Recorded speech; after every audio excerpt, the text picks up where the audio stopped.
Now, this is the latest film coming from woke Disney, set for release next year.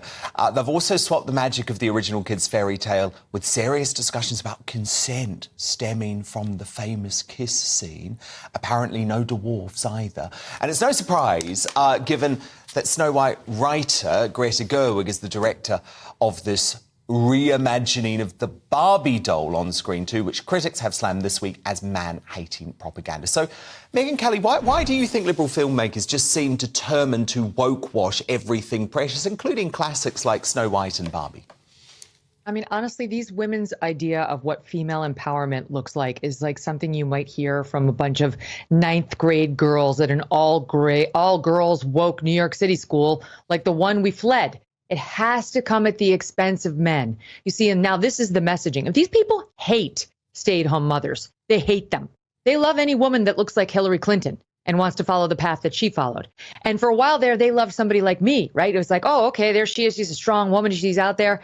But, oh, wait, you might be a Republican, forget it. Or you might want to stay home with your kids, forget it. You have to be out there eschewing true love, eschewing being home with your family and loving them and raising them in order to earn the love of Disney and the people who make these films. I mean, what do they say? Look at her proudly saying she won't be dreaming about true love. Well, then this is a lie, because every woman on earth dreams about true love. I'm sorry, but that's true.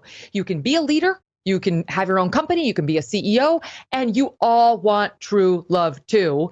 We all want that. I was thinking about this, Dan. You know, just this past weekend on Sunday, I have 3 kids. They're 13, 12, and 10. My little guy turned 10 on Sunday. Oh. And I posted this picture of the two of us in this like great embrace, my sweet Thatcher. There's no substitute for that. That's true love. You know how you get that? You find somebody, you partner with them, you create a life together, you build a family. There is nothing in my life, no big paycheck, no power, no forum large enough, no company successful enough that will ever compare to that moment and the world that I have built inside my home. But according to Snow White and these morons up here who know nothing, from whom you played the soundbite, that's worth nothing. I need to be a CEO. I need to be the leader I can be, trying to find my own agency in order for me to be happy. It's a lie. It's a bill of goods. You don't have to choose. But if you must, choose love. That's going to make you a lot happier than your life as a hedge fund manager bringing in millions. Indeed. And the thing that's so sad, isn't it, is that, you know, tell your news story if you want, but don't change the classics. And I find it hilarious, Megyn, that apparently there's all of this back and forth and hand-wringing over the fact that the prince won't be able to kiss the sleeping Snow White because he isn't able to seek consent. I mean, come on, that's the key moment, right? That's the key moment of Snow White. Of course. I mean, it's so absurd, Dan. And the fact that they've gotten rid of the dwarves. To whom exactly were the dwarves offensive? I realize the most famous dwarf, Peter Dinklage, made some snarky comment back in 2022 about the fact they've got the dwarves living in caves. They don't live in a cave, first of all. What was wrong with the dwarves? They didn't portray the dwarves as a bunch of losers or, you know, perverts. They were nice. They're named like Happy. There's no problem with the dwarves. And why did they have to go? Because one dwarf said he was offended by it? Why? Because he's trying to ruin the acting opportunities for every dwarf in Hollywood other than himself? Well, that was uncharitable. Nobody needed to listen to that. So the dwarves had to go, except for one.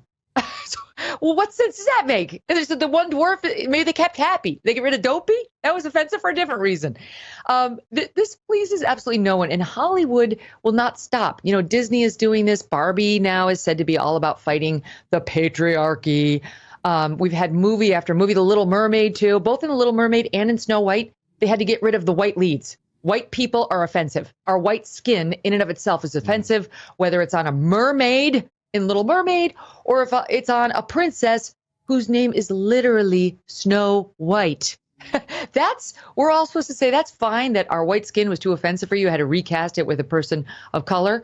But the dwarfs, they had to go, right? It's like, I don't understand any of the rules. I just know I don't like it. I don't want their politics in my movies. I don't want to take my kids to these movies. And it's one of the reasons why Disney is having such a backlash against it for the first time in a real long time. Which actually relates to the bit of politics that I want to talk to you about, Megyn, because, of course, the Florida governor, Ron DeSantis, who has been on this battle with Disney, has been overtaken as Donald Trump's main rival for the Republican Party nomination ahead of next year's elections.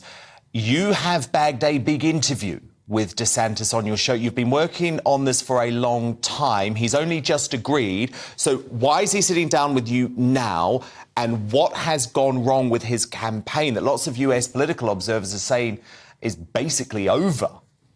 It's just hitting the news tonight, the New York Times and elsewhere, that he's had to cut 1/3 of his campaign staff, something like 38 positions. He's running out of money because he's spending it so quickly.